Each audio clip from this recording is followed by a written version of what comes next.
الحمد لله رب العالمين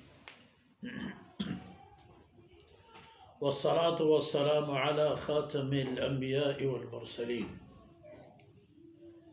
سيدنا محمد وعلى آله وصحبه أجمعين وخلفاء الراشدين المهديين أبي بكر وعمر وعثمان وعلي وعلى من تبعهم بإحسان إلى يوم الدين. أعوذ بالله من الشيطان الرجيم. بسم الله الرحمن الرحيم. إذا زلزلت الأرض زلزالها وأخرجت الأرض أثقالها وقال الإنسان ما لها يومئذ تحدث أخبارها بأن ربك أوحى لها. سبحانك لا علم لنا إلا ما علمتنا إنك أنت العليم الحكيم. رب اشرح لي صدري ويسر لي أمري واحلل عقدة من لساني يفقه قولي واجعل لي وزيرا من أهلي رب زدني علما وارزقني فهما. ثم أما بعد. گرامی قدر بھائیوں، بہنوں اور پیارے بچوں، سورہ زلزال یہ بھی مکہ مکرمہ میں نازل ہونے والی سورتوں میں سے ہے، یعنی ہجرت سے پہلے والی سورتوں میں سے 8 آیتوں پر مشتمل، اور آیتیں بھی چھوٹی سی. اس سورت میں ایک انفرادی حالت اور صورت یہ ہے کہ وہ میرے اور آپ کے اصلی مسکن اور سکونت کی جگہ کے تہس نہس ہونے کے بارے میں ہمیں باخبر کر رہی ہے. زلزلہ سنتے رہتے ہیں، دیکھتے رہتے ہیں، اور زلزلے آتے رہتے ہیں. قدرت کی ایک نمونہ ہے، ایک شاہکار ہے. اللہ رب العزت کی زمین، اس کی پلیٹیں، اس کی تہ اور اس کے طبقات، چونکہ قرآن کریم میں یہ بھی ہے کہ وہ من الارض مثلہن، زمین کی بھی اصولی طور پر 7 طبقات ہیں، ایک دوسرے کے اوپر ملے اور جڑے ہوئے. یوں سمجھ لیجئے کہ گویا ہر طبقے کی اپنی ایک حیثیت اور وجود ہے، اور ان میں حرکت ہے، ان میں زندگی ہے، ان میں جنبش ہے. تو انہیں جنبشوں میں جب کبھی کبھار شدت آتی ہے، اسپیڈ آتی ہے، تو انسان کو پتہ چل جاتا ہے کہ وہ کتنے پانی میں ہے اور اس کی کیا حیثیت ہے.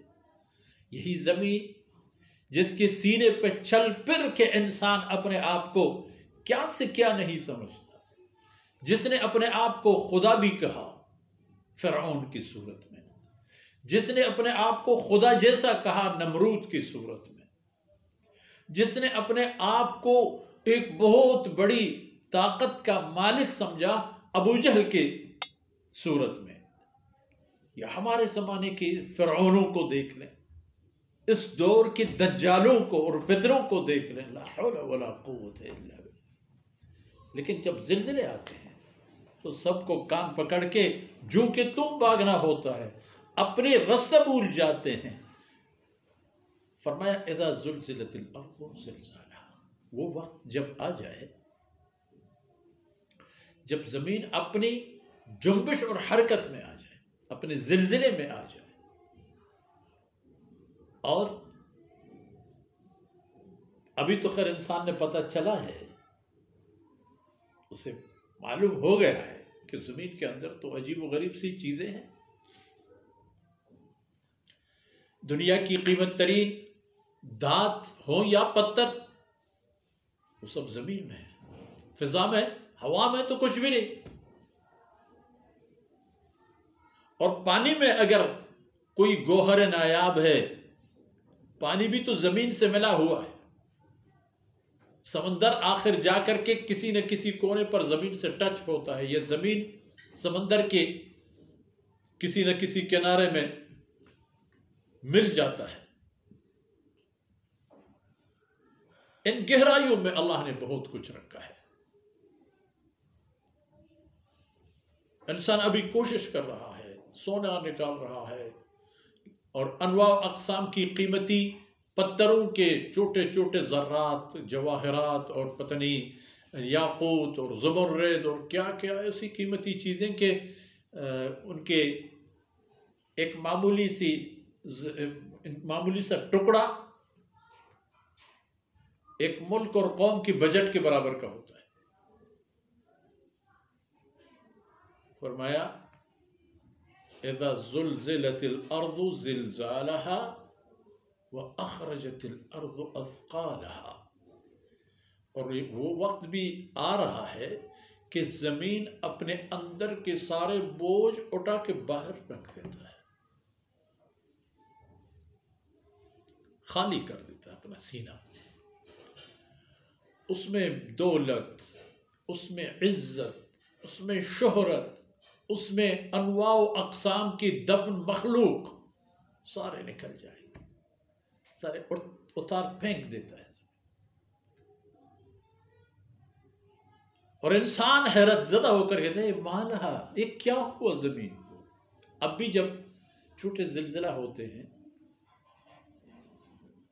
زلزلوں کی دورانیہ سیکنڈوں میں ہوتا ہے، یا زیادہ سے زیادہ اللہ نہ کرے، نعوذ باللہ نعوذ باللہ، اللہ اپنے حفظ و امان میں رکھے، منٹوں میں ہوتا ہے، تباہیاں قرنوں کی،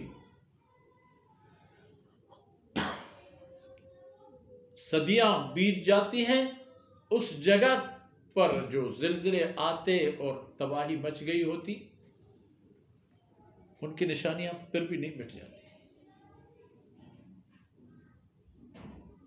وقال الانسان ما لها، کیا ہوگا زمین کو؟ یومئذ تحدث اخبارها، اس دن تو زمین خود بول اٹھے گی، اپنے سارے اخبار خود بیان کر لیتی ہے۔ اور سب سے پہلی بات یہ ہوتی ہے کہ جو کچھ زمین کا رد عمل ہوتا ہے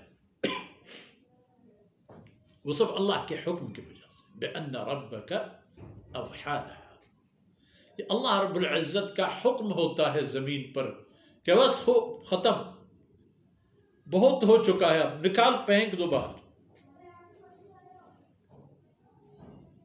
کس چیز کو نیست و نابود ہونا ہے، کس کو حساب و کتاب لینا ہے، کس کو حساب و کتاب دینا ہے، ان کے وقت آ چکا ہے۔ بِأَنَّ رَبَّكَ أَوْحَى لَهَا، یہ اللہ کا حکم ہوتا ہے۔ تو جس زمین پر اتراتے پھرتے ہو اے بنی آدم، جس کی ملکیت پر مدعی ہو، ایک دوسرے کے خون بہاتے ہو، قوموں کی صورت میں ایک دوسروں پر چڑھائی کرتے ہو، لشکروں کی صورت میں ان کے خزانوں کو تصاحب کرنے کے چکر میں پڑتے ہو، ان کے حاکمیت ایک دوسرے کے چھین کر کے ایک دوسرے کو زیر و زبر کرنا چاہتے ہو، انجام کچھ نہیں ملے گا بغیر اس کے کہ دوبارہ زمین کے حصے بنو گے، دوبارہ زمین سے نکال دیے جاؤ گے۔ وَبِأَنَّ رَبَّكَ أَوْحَى لَهَا کا مستقبل کہ اللہ کے حکم سے سارے دوبارہ جمع کیے جائیں گے، اور انشاءاللہ اگلی باتیں بقیہ آیتوں کے سلسلے میں ہوں گی، اور آج کی نشست ان معروضات پر اختتام پذیر ہو گئی۔ اللہ رب العزت کوتاہیوں سے درگزر فرمائے اور یہ لمحات ہمارے اور آپ کی دنیا اور آخرت کی سرمایہ بن جائے۔ صلی اللہ علیہ نبینا محمد وعلی آلہ وصحبہ اجمعین۔